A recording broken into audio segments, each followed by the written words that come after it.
자, 우리 마태복음 7장 1절 2절 말씀 보시겠습니다. 자, 마태복음 7장 1절 2절 말씀 보시겠습니다. 자, 우리 찾으신 줄 알고 다 같이 한 목소리로 시작. 비판을 받지 아니하려거든 비판하지 말라. 너희가 비판하는 그 비판으로 너희가 비판을 받을 것이요 너희가 헤아리는 그 헤아림으로 너희가 헤아림을 받을 것이니라. 아멘. 자, 따라서 합시다. 비판하지 말라. 뭐 하지 말라? 비판하지 말라. 아까 그 사진 한번 띄워주세요. 이 사람 여러분 누군지 아세요? 정주호라고 하는 트레이너예요. 헬스 트레이너. 근데 뭘 들고 있어요? 아령과 십자가. 한 손에는 아령, 한 손에는 십자가 들고 있어요. 이 사람은 누구냐 그러면은 여러분 이병헌 하면은 굉장히 몸 좋은 그런 탤런트잖아요. 근데 그 이병헌의 개인 트레이너입니다. 이 사람이 스타들, 주로 연예인들 주로 많이 개인 트레이너를 해줘요. 식단 관리라든지 운동 관리들 전문적으로 해줍니다. 근데 이분은 신실한 크리스찬이에요. 그래서 전문적으로 연예인들, 스타들 트레이너를 하면서 그들에게 복음도 전하고 그러는 사람이에요. 근데 이 사람이 하는 말이 뭐냐면은 우리 몸은 영혼과 연결되어 있다는 것입니다. 그러니까 몸이 건강해야 영혼도 건강할 수 있다. 이게 이 양반의 지론이에요. 그래서 우리 성도들이 가장 기본적인 것 운동해야 되는데 그건 뭐냐? 쉬워요. 이 사람이 5가지 알려주는 분들은 손을 넓게 펴고 그 다음에 앞으로 10번, 그 다음에 뒤로 10번, 그리고 손을 잡고 오른쪽으로 10번, 그리고 왼쪽으로 10번, 그리고 마지막으로 제자리 뛰기. 이게 가장 기본적이란 거예요. 이분이 아주 건강하고 트레이너인데 성도들이 아주 기본적인 거 이거 쉽잖아요. 뭐 앞으로 10번, 뒤로 10번, 오른쪽으로 10번, 왼쪽으로 10번, 그리고 제자리 뛰기 10번 하는 거. 이건 5분도 안 될 거예요. 근데 이게 가장 기본적인 운동이라는 것이에요. 그래서 심장에 가까운 쪽으로 피가 돌게 하고 또 어깨 관절도 풀어주고 또 전체적으로 제자리 뛰면서 몸의 근육도 풀어주고 이걸 하루에 5분 투자하면은 그래도 가장 기본적인 건강 유지는 틀림없이 된다는 것이에요. 아니 무슨 이 몸짱이 뭐 원짱이고 영짱이냐? 그러면서 비판할 사람도 있을 거예요. 근데 이분은 분명한 확신을 가지고 성도가 건강해야 교회가 건강하고 교회가 건강해야 하나님 나라가 건강하다. 이런 이 소신을 가지고 분명한 소신을 가지고 성도들에게 건강도 전파하고 그리고 일반 사람들에게도 몸 트레이너를 해주면서 이렇게 유명해지고 돈도 버는 그런 사람이에요. 자, 우리가 세상 속에서 단순히 돈만 벌기 위해서 하는 그런 직업이 아니라 이걸 통하여서 세상 사람들에게 복음도 전하고 하나님 나라에 영향력도 끼쳐야 되겠다. 아주 의식이 올바른 분이잖아요.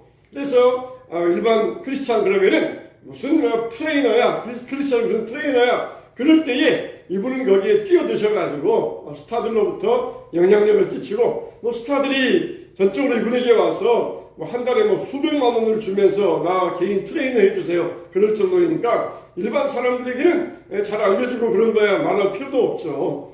그래서 우리에게 몸의 중요성을 알려주고 있는 그런 트레이너입니다.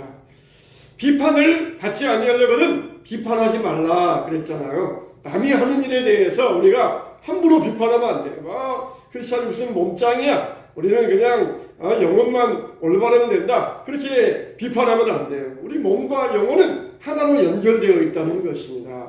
보통 우리가 운전을 할 때에 쌍라이트를 켜잖아요. 그럼 우리나라에서는 쌍라이트 켜면은 그 상대방에게 경고음이잖아요. 조심해라. 우리 싸우자. 그런 뜻이 있잖아요. 근데 영국에서는 정반대입니다. 영국에서 쌍라이트 켜면은 내가 양보해 줄 테니까 먼저 오세요. 그게 의미예요.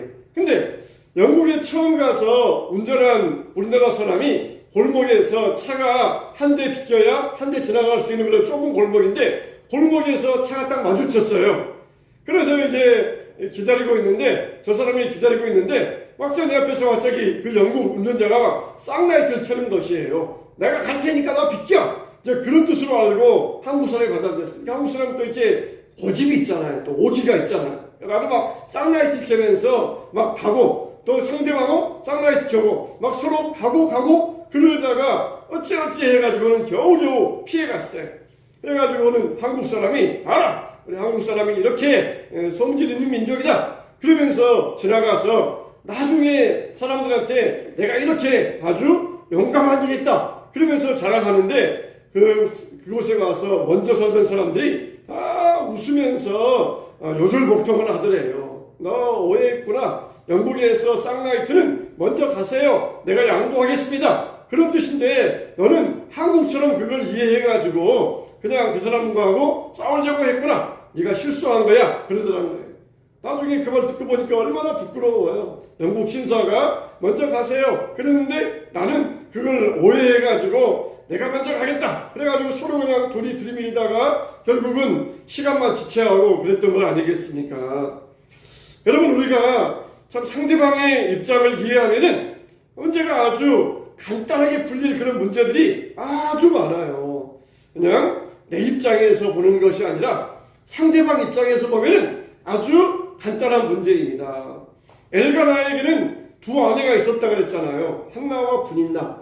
근데 한나는 아이가 없고 분인나는 애들이 있었다 그랬어요. 그래서 분인나가 그냥 한나에게 막 본인하게 한 거예요. 분인나가 본인하게 한 거예요. 한나를 막 약올리면서 한나에게 본인하게 하니까 한나가 어떻게 했습니까? 성전에 올라갔어요. 성전에 올라가서 하나님 나에게도 아기 주세요. 나도 아기 낳고 싶습니다. 그래가지고 하나님께 응답받아서 사무엘을 낳다는 것 아니겠습니까? 괜히 분인나가 한나랑 관계가 좋으면은 서로 알콩달콩 얼마나 좋아요. 근데 괜히 비판하면은 억울한 사람은 누구에게 가요? 하나님께 가는 거예요. 하나님께 가가지고 하나님 저 사람을 하나님께서 만져주세요. 그러면서 하나님께 호소하면은 하나님께서 그 기도를 들으신다는 것이에요. 그러니까 함부로 남을 비판하면 안 돼요. 분인나가 나는 애도 있는데 너는 애도 없잖아. 그러면서 비판하니까 한나는 너무 억울하니까 하나님 앞에 들어가서 하나님 앞에 호소하니까 하나님께서 한나의 억울함을 풀어주셨던 것이에요. 그러니까 우리 믿는 사람들은 함부로 남을 정죄하거나 비판하면 안 돼요. 그러다가는 그 사람이 하나님 앞에 가서 하나님 호소하면은 어떻게 되겠어요? 하나님이 나에게 피해를 주시면은 나만 또 힘들어지게 되지 않겠습니까? 그래서 예수님께서도 비판을 받지 아니하려거든 비판하지 말라. 항상 자기 관점에서만 생각하지 말고 상대방의 입장에서 생각해 보라는 거예요. 영어로 understand가 뭐예요? 이해하다라는 이야기잖아요. 이해하다 그 뜻은 뭐예요? understand. 그 사람 아래 서보는 것이다. 그 사람 아래에서 그 사람을 올려다보는 것이다. 그러면은 그 사람이 이해가 된다는 것이에요. 초대교회 때에도 교회 안에 문제들이 있었어요. 어떤 문제가 있었냐? 유대인과 이방인들이 교회 안에서 신앙생활하고 있었어요. 그러니까 유대인들은 우리는 아브라함의 자손이다. 아브라함이 우리 조상이다. 그래서 우리는 할례 증표를 가지고 있다. 그러면서 그걸 굉장히 프라이드 있게 자랑을 하고 있었어요. 너희도 구원받으려면은 우리와 같이 할례 받아야 된다. 그러면서 이걸 막 자랑을 하고 프라이드를 가지고 있었어요. 그래서 이방인 중에서도 그래? 우리도 그럼 할례 받아야 되겠네? 그러면서 거기에 혹해가지고 이방인들도 할례 받는 자들이 생겨났어요. 그때 사도 바울이 딱 말하기를 내가 하나님을 좋게 하랴 사람을 좋게 하랴 내가 사람을 좋게 하는 것이었다면 나는 하나님의 종이 아니니라. 그러면서 딱 그렇게 선언을 하였던 것입니다. 우리가 좋게 해야 될 사람은 누구예요? 바로 하나님이라는 것입니다. 하나님을 좋게 하자. 하나님을 위하자. 하나님께 영광 돌리자. 그래야 된다는 것이에요. 근데 할례 가지고 서로 비판하면서 너는 할례도 없잖아. 너는 할례도 안 받았잖아. 그러니까 서로 비판하면서 교회가 시끌시끌 소란소란 조용할 날이 없어요.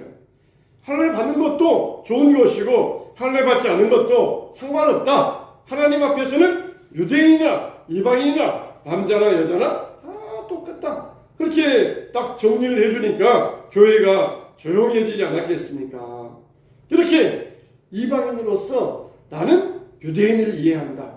또 유대인으로서 이방인을 이해한다. 그렇게 상대방의 입장에서 서보았다. 그러면은 아무런 문제가 없어요. 우리에게는 세 마리 개가 있다 그러잖아요. 무슨 개가 있어요? 편견, 선입견, 백문이 불여일견. 세 마리 개가 있대요. 이 두 마리 개, 편견과 선입견을 가지면은 이 두 마리는 항상 그냥 물어 뜯으려고 해요. 막 왕왕왕왕 지으면서 막 그냥 편견, 선입견 이 두 마리 개를 키우면은 이 두 마리는 항상 물어 뜯으려고 해요. 항상 싸우려고 그러고. 근데 백문이 불여일견. 그러면은 화평이 이루어집니다. 100번 보는 것보다 한번 들어보자. 네 입장 한번 이야기해봐라. 그러면서 들어보면은 화평이 생겨요. 조용해요. 싸울 일이 없어요. 그런데 그냥 편견, 선입견 이런 걸 가지고 있으면은 저 사람은 저래, 저 사람은 이래. 항상 편견과 선입견만 있으니까 항상 싸우게 돼요. 항상 싸우게 돼. 저 사람은 맨날 저래, 저 사람은 맨날 이래. 그러면서 편견과 선입견이 있으면 이 개들은 항상 싸우게 돼요. 근데 불여일견 한번 들어보자. 너 입장 한번 들어 이야기해봐. 그러면서 들어보면은 이해가 되고 그러면은 화해가 되고 용서가 된다는 것이에요. 실제로 미국에서 이런 일이 있었어요. 어떤 젊은 남자가 아이를 3명을 데리고 지하철을 탔어요. 근데 이 아이들이 지하철에서 막 술안하면서 뛰어다니면서 야단을 피우는 것이에요. 그것도 신발에 그냥 흙이 잔뜩 묻어가지고 지하철 내에서 막 다니면서 흙을 막 떨어뜨리고 다니고 막 술안을 피우고 다닌 거예요. 얼마나 몰상식합니까? 지하철에서 애들 데리고 탔으면은 여기 공동의 장소이니까 우리 조용히 가자. 그러면서 애들을 잡아야 되는데 애들에게 아무 말도 하지 않고 자기는 자리에 막 앉아가지고는 애들이 떠들든지 말든지 그냥 가만히 앉아있는 것이에요. 한참을 그러다 보니까 그것을 보다 못한 사람이 옆에서 한 승객이 그 젊은 남자에게 야단을 쳤어요. 젊은 사람이 애들 좀 잘 좀 관리를 해야지 왜 이렇게 뛰어다니는데도 그냥 놔두고 있느냐? 애들 교육을 어떻게 시키느냐? 그렇게 사람에게 야단을 쳤어요. 그러니까 막 애들을 그냥 막 이렇게 방치해두고 얼마나 몰상식한 사람이에요. 근데 참 이런 몰상식한 사람 보면은 또 경우가 없잖아요. 자기가 잘못했는데도 당신이 뭔데 우리 애들 가지고 이래라 저래라 그러는 거야. 애들 교육은 내가 시켜. 그러면서 싸울 거 아니에요. 근데 이 젊은 남자는 깜짝 놀라더니 죄송합니다. 그러면서 애들 내가 못 불러서 죄송합니다. 잘못했습니다. 막 그러면서 막 연신 송구스러워하는 거예요. 그러니까 야단친 사람이 오히려 더 미안할 지경으로 죄송합니다. 아주 제가 이 애들이 이렇게 뛰어논다는 것을 미처 생각 못했습니다. 그러면서 죄송합니다 그러는데 그러면서 자기 말을 하는데 실은 자기 아내가 죽어서 애들과 함께 지금 엄마 묘소에 갔다 온다는 것이에요. 그래서 애들 신에 흙이 묻었고 그리고 이 애들을 셋을 데리고 살아가야 되는데 그 일이 너무 막막해가지고 내가 지금 이렇게 넋을 잃고 앉아 있었다는 것이에요. 그 말을 딱 들으니까 애들은 뛰어다니고 또 신발에 흙이 묻어있고 상황은 똑같은데 그 지하철 안에 있는 모든 승객들이 그 젊은 남자의 입장을 다 이해할 수 있게 된 거예요. 그걸 몰랐을 때에는 이 젊은 남자가 말이야 애들 교육을 어떻게 시키는 거야? 몰상식하잖아. 그러면서 속으로 분해했는데 그 이야기를 듣고 난 다음에는 너무 불쌍하다. 애들이 어떻게 살까? 그러면서 오히려 애들을 막 데려다가 쓰다듬어주고 또 그리고 축복기도 해주고 애들을 위로해주고 그런 일이 벌어지게 되었다는 것이에요. 몰랐을 때에는 야단치고 싸우고 그랬었지만은 알게 되니까 이해하게 되었던 것입니다. 이게 예수님께서 우리에게 말씀하신 비판하지 말라. 비판을 받지 아니하려거든 비판하지 말라 하시는 그런 말씀인 것입니다. 사람은 거의 다 우리가 뭐 다를 게 없어요. 선한 사람, 악한 사람, 사람들 많이 있지만은 하나님께서 보실 때에는 큰 바위돌도 바다에 들어가면은 가라앉고 작은 모래알도 바다에 들어가면은 가라앉는 것은 똑같은 것이에요. 나는 작은 모래알 정도밖에 죄가 안 지었으니까 나는 절대로 안 가라앉는다. 그렇지 않아요. 큰 바위돌 같은 죄를 지은 사람도 바다에 가면은 가라앉고 모래알 같은 죄를 지은 사람도 바닷가에 가면은 가라앉는다는 것이에요. 이게 바로 사람들 사이에서 우리가 분명히 알아야 될 사실입니다. 분명히 알아야 될 사실이에요. 자, 이렇게 하나님 보실 때에는 우리가 큰 죄인이든지 작은 죄인이든지 어떻게 하면 됩니까? 하나님 앞에 회개하면은 용서받을 수가 있어요. 하나님이 우리 죄를 회개하면은 고백하면은 우리 죄를 다 용서해 주겠다고 말씀해 주셨어요. 머무든 개를 탓한다. 50보 100보 그런 말이 있잖아요. 100보 도망간 사람, 50보 도망간 사람, 50보 도망간 사람이 100보 도망간 사람에게 야단칠 수 없다는 것입니다. 정말 우리는 하나님의 말씀을 기준해서 다른 사람을 볼 수 있어야 되고, 그리고 다른 사람의 입장에서 그 사람을 바라볼 수 있어야 돼요. 그리고 일부분만 알면서 전체 아는 것처럼 그렇게 교만해서는 안 됩니다. 일부분, 그 사람의 일부분만 보면서 그 사람을 저런 사람이다, 그렇게 우리가 규정하면 안 돼요. 또 다른 면이 있어요. 뒷면이 있고 앞면이 있고 옆면이 있고 위가 있고 아래가 있고 사람에게는 여러 가지 면이 있는 것이에요. 그래서 우리가 그 모든 면을 다 알 때에 우리는 사람을 함부로 규정하는 편견의 죄를 범하지 않게 될 것입니다. 예수님께서 이 땅에 사실 때에 수많은 사람들에게 비판을 받으셨어요. 비난을 받으셨습니다.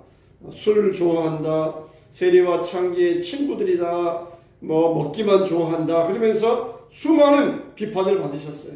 그러나 예수님께서 그렇게 하실 때에는 죄인을 용납하기 위하여서, 죄인을 구원하기 위하여서 하셨던 것인데, 사람들은 그걸 모르고 예수님을 비판하기에만 앞장섰던 것입니다.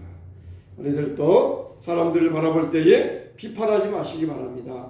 정죄하지 마시기 바랍니다. 하나님께서 지으신 아름답고 복된 사람으로 바라볼 때에 하나님께서 여러분들에게 축복을 내려주실 것입니다. 그래서 저와 여러분들이 비판하지 아니하고 정죄하지 아니하고 나와 똑같은 사람으로 인정하며 사람을 바라보는 말미암아 하나님의 은혜와 축복을 누리게 되시기를 축원합니다. 축원합니다.